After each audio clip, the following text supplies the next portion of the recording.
चलिए बढ़ते हैं आगे। लोकसभा में आज संशोधन बिल पेश किया गया। सवर्ण आरक्षण पर लोकसभा में यह बिल पेश किया गया है। सामान्य वर्ग को 10% आरक्षण पर यह संशोधन बिल लाया गया है। संसद में मोदी सरकार ने यह बिल विधेयक पेश कर दिया। थावरचंद गहलोत ने इसे पेश किया।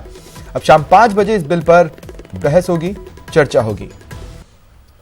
और अब आपको बताते हैं देश में क्या कुछ है आरक्षण देने की मौजूदा व्यवस्था और कैसे लागू हो पाएगी आर्थिक आधार पर देश में आरक्षण की व्यवस्था।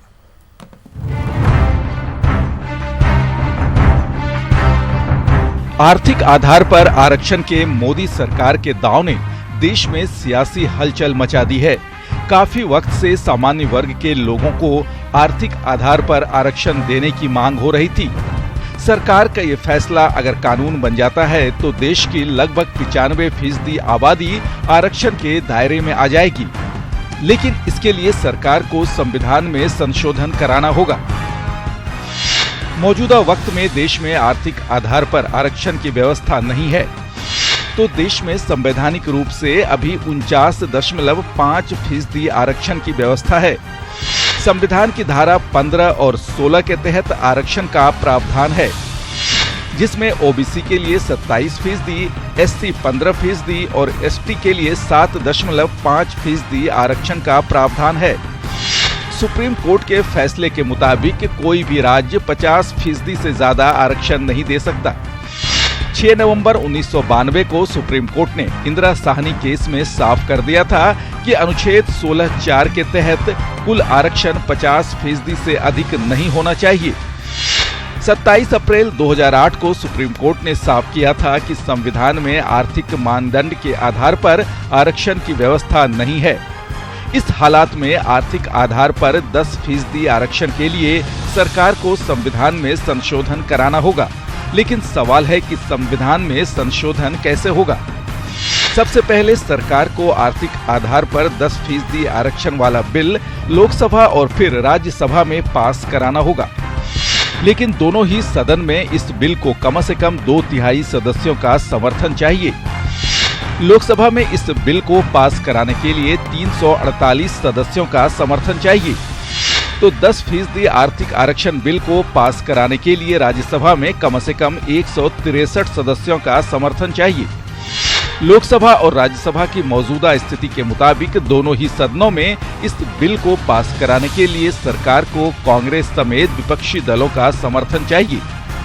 लेकिन सिर्फ संसद में पास हो जाने से ही आर्थिक आधार पर आरक्षण कानून नहीं बन जाएगा, बल्कि दोनों सदनों की मुहर लगने के बाद इस विधेयक को देश की 14 राज्यों की विधानसभा से भी मंजूरी लेनी होगी। इसके बाद इस विधेयक को राष्ट्रपति की मंजूरी के लिए भेजा जाएगा और राष्ट्रपति की मंजूरी से ये विधेयक कानून बनेगा। तब देश में आर्थिक आधार पर 10% आरक्षण की व्यवस्था लागू हो पाएगी। तो यह है वो प्रक्रिया जिसके तहत देश की एक बड़ी आबादी को आर्थिक आधार पर आरक्षण मिल सकता है। Bureau report, news 18 network. और बताते हैं क्या है आर्थिक आधार पर 10% आरक्षण पाने की शर्त और किन किन को मिलेगा आर्थिक आधार पर आरक्षण। पूरी आबादी आएगी आरक्षण के दायरे में। 95% लोग होंगे आरक्षण के दायरे में। जाति के बाद आर्थिक आधार पर आरक्षण। अगर सरकार का दाव सही पड़ गया और संसद में 10% आरक्षण की राह निकल गई तो करीब करीब हर परिवार को आरक्षण का लाभ मिलने लगेगा, क्योंकि आर्थिक आधार पर आरक्षण के दायरे में 95% परिवार आ जाएंगे। ये कैसे संभव है, समझने के लिए पहले ये देख लीजिए आर्थिक आधार पर आरक्षण के लिए क्या आधार बनाए गए हैं। जिनकी सालाना आय 8 लाख से कम हो, जिनके पास 5 लाख से कम की खेती की जमीन हो, जिनके पास 1000 स्क्वायर फीट से कम का घर हो, जिनके पास नगर निगम की 109 गज से कम अधिसूचित जमीन हो, जिनके पास नगर निगम की 209 गज से कम की गैर अधिसूचित जमीन हो। आर्थिक आधार पर आरक्षण के तहत सभी धार्मिक अल्पसंख्यक भी इसका इस्तेमाल कर सकेंगे। लेकिन जो लोग अभी आरक्षण का फायदा ले रहे हैं उनको इसका फायदा नहीं मिलेगा। इस तरह से ओबीसी, एससी और एसटी वर्ग के लोगों को आर्थिक आधार पर आरक्षण का फायदा नहीं मिलेगा। आर्थिक आधार पर आरक्षण के लिए जो आधार तय है उसी आधार की वजह से 95% लोगों को आरक्षण का लाभ मिल सकता है। आइए देखते हैं पहले आय के आधार पर। इनकम टैक्स डिपार्टमेंट और NSSO की रिपोर्ट की माने तो 95% आबादी की आय 8 लाख से कम है। NSSO सर्वे 2011-12 के मुताबिक प्रति महीने ग्रामीण क्षेत्रों में प्रति व्यक्ति आय 2,625 रुपए है। NSSO सर्वे 2011-12 के मुताबिक प्रति महीने शहरी क्षेत्रों में प्रति व्यक्ति आय 6,015 रुपए है। सरकारी आंकड़े के अनुसार प्रति व्यक्ति आय 1.25 लाख सालाना बताई गई है। यानी परिवार में 5 लोग भी कमाते हैं तो सालाना आय 6.25 लाख की होगी। 2.3 करोड़ लोगों ने ही अपनी आय 4 लाख से अधिक बताई है। यानी 2 लोग भी कमाते हैं तो 1 करोड़ परिवार ही 8 लाख आय वाले वर्ग में आएंगे।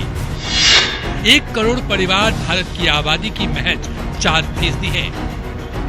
अगर आय की जगह जमीन और घर को आधार बनाया जाए तो भी ज्यादा फर्क नहीं पड़ने वाला, क्योंकि कृषि जनगणना 2015-16 के अनुसार भारत में 86.2% लोग 2 हेक्टेयर से भी कम जमीन के मालिक हैं। NSSO रिपोर्ट 2012 के अनुसार धनी माने जाने वाली 20% आबादी के घर का साइज 45.99 स्क्वायर मीटर से कम है। मतलब साफ है, 500 स्क्वायर फीट से भी छोटे घरों में भारत की बहुमूल्य आबादी रह रही है। घर और जमीन के आधार पर भी 80 से 90% आबादी आरक्षण के दायरे में आ जाएगी। यानी साफ है, बीजेपी ने घर घर मोदी का जो नारा दिया था वो घर घर आरक्षण के जरिए पूरा करने की फिराक में है। Bureau report, news 18 network.